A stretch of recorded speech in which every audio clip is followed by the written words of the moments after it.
কি বন্ধুরা, কি ভাবছেন? এটা কোনো ক্রিকেট স্টেডিয়াম নয়, এটা হচ্ছে কঙ্গো দেশের নিউজ অ্যাঙ্কাররা বা যারা নিউজ তৈরি করে তাদেরই একটা টিম, যারা এই মুহূর্তে অধীর আগ্রহের সাথে ভারত আর বাংলাদেশের খেলাকে দেখছিল। এটা হচ্ছে তারই প্রথম দিককার দৃশ্য। এবার দেখুন পরবর্তী দৃশ্যটা।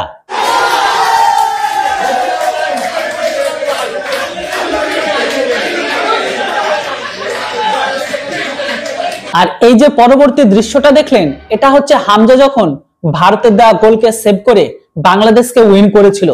একটা জিনিস দেখে বোঝা যাচ্ছে যে এরা ভারত আর বাংলাদেশের ম্যাচকে কোন চোখে দেখে।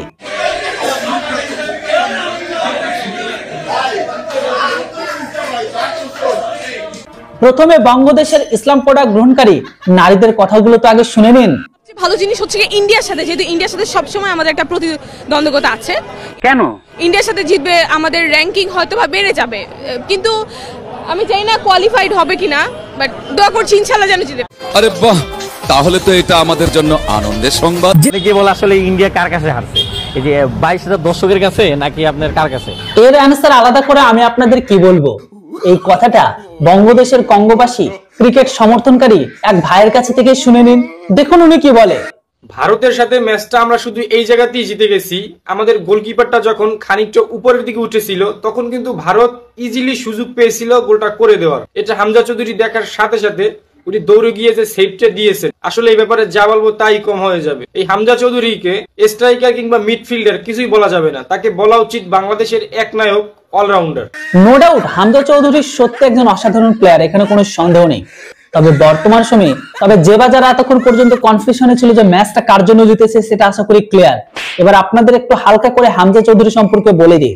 বর্তমান সময়ে হামজা চৌধুরী বাংলাদেশের জন্ম হলো, বা বর্তমান সময়ে যারা ভালো খেলছে তাদের জন্ম বাংলাদেশে হলেও তারা কিন্তু সমস্ত শিক্ষা বা সমস্ত খেলার ট্রেনিংটা বাইরে থেকে পেয়েছে।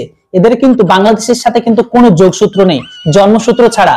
এবার বুঝতে পারছেন বাংলাদেশের নিজের ঘরের ভেতরে করার কোনো কিছুই নেই। মানে বাংলাদেশে যে সমস্ত ক্রিকেট প্লেয়ার বলুন বা ফুটবল প্লেয়ার বলুন, তাদের কিন্তু এতটুকু অকাত নেই। এরা সম্পূর্ণ যারা আসছে বাইরে থেকে ট্রেনিং প্রাপ্ত, বাইরের সমস্ত কিছু শিক্ষা নিয়ে আজ বাংলাদেশের হয়ে বাংলাদেশকে প্রেজেন্ট করছে। সো এখানে যাই কিছু হোক না কেন, এই যে সম্পূর্ণ ক্রেডিট খেলায় যে ম্যাচ জেতানোর পক্ষে, এটা কিন্তু সম্পূর্ণ ক্রেডিটটা যাচ্ছে হামজা চৌধুরীর দিকে। এবার আমার কথা যারা বুঝতে পেরেছেন, বুঝলে বুঝপাতা, না বুঝলে তেজপাতা। আমি মনে করি ওরা হামজা চৌধুরীর কাছে আছে। এক হামজা চৌধুরী মানে ওদেরকে মানে একবারে মানে কাবু করে দিয়েছে। এই হ্যাঁ, নো ডাউট এখানে ভারত কিন্তু শুধুমাত্র হামজা চৌধুরীর কাছে হেরেছে, বাংলাদেশের কাছে নয়। তাও সত্য। ভাবুন তো, হামজা চৌধুরী যদি ভারতের দেওয়া ওই গোলটা যদি সেভ না করতো তাহলে কি হতো? ওই যে আপনাদের দেশের সংগঠনের মতো অবস্থা হতো, মানে চুদলিং পং। কথাটা ঠিকই বলেছেন। এই জয়টা বাংলাদেশ ফুটবলকে মনে হয় আরো অনেক দূরে নিয়ে যাবে। ইন্ডিয়াকে হারানো মানে 21 বছর পর, এটা বিশাল ব্যাপার, বিশাল ব্যাপার। ইন্ডিয়ার সাথে 140 কোটি মানুষের দেশ ইন্ডিয়া, দেখেন 140 কোটি থেকে 11 জন খেলে। ইন্ডিয়ান বন্ধু সুধীর সাউথ আফ্রিকার সাথে টেস্ট ম্যাচ হারার পরে আপনার ওর সাথে সাথে বাংলাদেশ এম্বাসিতে যায়। এম্বাসিতে যাওয়ার বলতেছে আমার ভিসা আদায় করে দাও, আমি বাংলাদেশ ইন্ডিয়া খেলা দেখবো ফুটবল। তবে আমি চাই দুটো টিমে আসলে ফুটবলও জিতুক, ক্রিকেটও জিতুক। ফুটবল ক্রিকেট দুটো বাংলাদেশ, তবে অসাধারণ ভাই। বাংলাদেশ ইন্ডিয়াটা সবসময় একটা উত্তেজনা, সেই উত্তেজনা দেখলাম যে একবার বাংলাদেশ ওয়ার্ল্ড কাপ খাইতেছে, ওরা ইন্ডিয়াও খাইতেছে। আরে এরা কারা, কোত্থেকে এলো?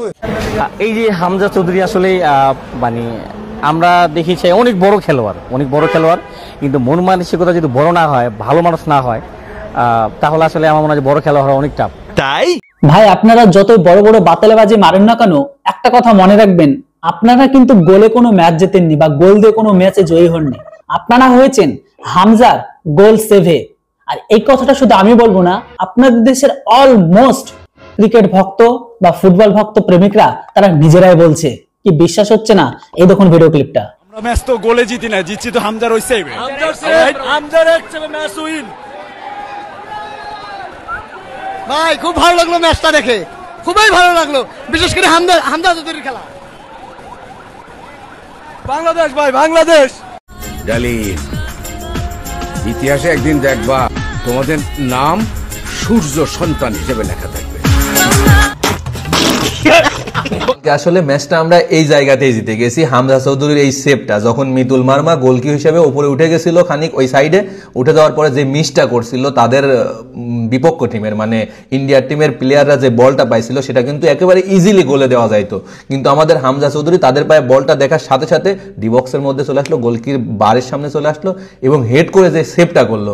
আমরা কালকে এই জায়গাটাই জিতে গেছি, আপনারা মানেন বা না মানেন এই জায়গাটাই আমরা জিতে গেছি। আর হামজা চৌধুরী হচ্ছে বাংলাদেশ দলের হচ্ছে অলরাউন্ডার, আপনি তারে মিডফিল্ডে দেখতে পারবেন, তারপরে লেফট মানে একেবারে সেন্ট্রাল ব্যাকে দেখতে পারবেন, গোল করে সে উইঙ্গারে দেখতে পারবেন, ফরওয়ার্ড সব জায়গায়, মানে যেখানে আপনি খুঁজবেন সেখানে। আগে ওই যে নাসির হোসেন ছিল না আমাদের বাংলাদেশ ক্রিকেটের, যে ক্যাচ উঠলেই নাসির বলে চিল্লায় উঠলেই দেখবেন নাসির ক্যাচ ধরছে, এরকম হয়ে গেছে আমাদের হামজা চৌধুরীর। এখন বাংলাদেশ ফুটবলে যেখানেই দেখবেন সেখানে হামজা চৌধুরী, মানে কালকের ম্যাচটা জাস্ট জমায় ফেলছে একা হামজা চৌধুরী, দ্য কিং। ঠিক আছে, বাংলাদেশ দলের দ্য কিং, বাংলাদেশ দলের একমাত্র, মানে অন্যান্য দলে যেরকম ব্রাজিলে নেইমার, আর্জেন্টিনায় হচ্ছে মেসি, পর্তুগালে রোনালদো আছে, আমাদের একটা হামজা চৌধুরী আছে। এখন আমরা গর্ব করে বলতে পারি, ঠিক আছে, আমাদের হামজা চৌধুরী আছে, চৌধুরী সাহেব। All in on Hamza is on, বুঝতে পারছেন?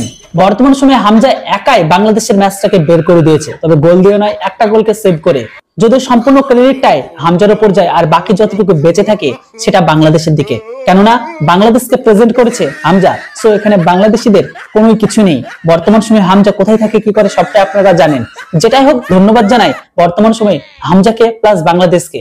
যতই হোক, ভারতের সাথে খেলা বাংলাদেশ তো উইনি হয়েছে না। জামাল ভুঁইয়া, সেখান থেকে হামজার অ্যাক্রোব্যাটিক অ্যাটেম্প এবং সেখান থেকেই গোল। হামজা চৌধুরী, যার স্বপ্ন ছিল বাংলাদেশকে ম্যাচে ফেরানোর, এবং সেই স্বপ্নেই সত্যি হলো হামজার গোল। দীর্ঘ 22 বছর অপেক্ষার পরে ফাইনালি যখন বাংলাদেশ ভারতকে হারিয়ে অনলি ফর হামজা গোটা বাংলাদেশকে উইন করে দেয়, তারপরে বাংলাদেশের অশিক্ষিত মূর্খ ইসলাম প্রোডাক্ট গ্রহণকারী, টেররিস্ট সমর্থনকারী, টেররিস্ট উৎপাদনকারী মাদ্রাসা ছাপেরা বা কাংলুরা, তাদের হাইপটা ছিল ঠিক এই ভিডিওটার মতো।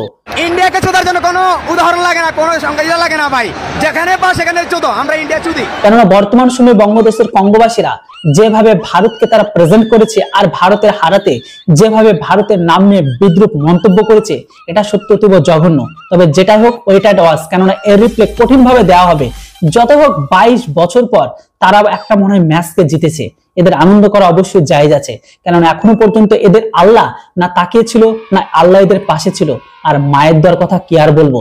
যেটাই হোক, এই সমস্ত ইসলাম প্রোডাক্ট গ্রহণকারী বা টেররিস্ট উৎপাদন বা টেররিস্ট সমর্থনকারী এই সমস্ত শান্তির ছেলেদের যে ম্যাচটা জেতার পরে যে হাইপটা ছিল, সেই হাইপটা ঠিক এই সমস্ত ভিডিওগুলোর মতন।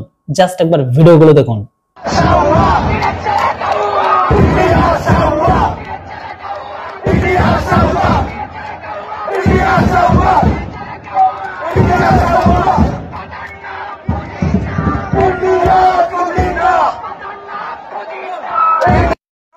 হামজা যেখানে দেখি সেখানে হামজা একটা player, he is the one man army.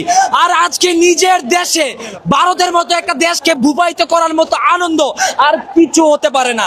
এক কথায় বেস্ট বেস্ট বেস্ট। ঈদ মুবারক।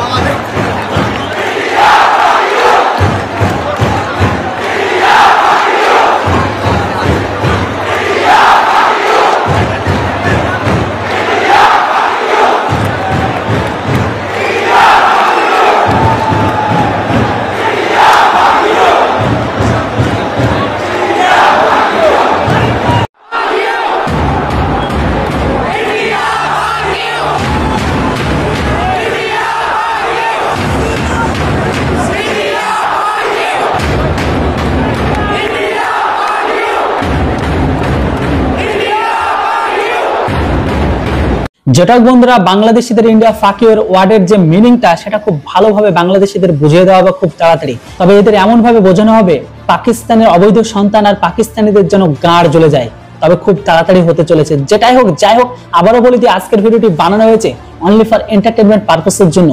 এর উপর আপনাদের কি মতামত সেটা অবশ্যই কমেন্ট বক্স খোলা আছে, কমেন্ট বক্সে লিখে জানান। আবারও দেখা হচ্ছে, কথা হচ্ছে খুব তাড়াতাড়ি নতুন একটি বাংলাদেশিদের কমেডি ভিডিও নিয়ে। ততক্ষণ আপনারা সবাই ভালো থাকবেন, সুস্থ থাকবেন। Thanks for watching. জয় হিন্দ, বন্দে মাতরম।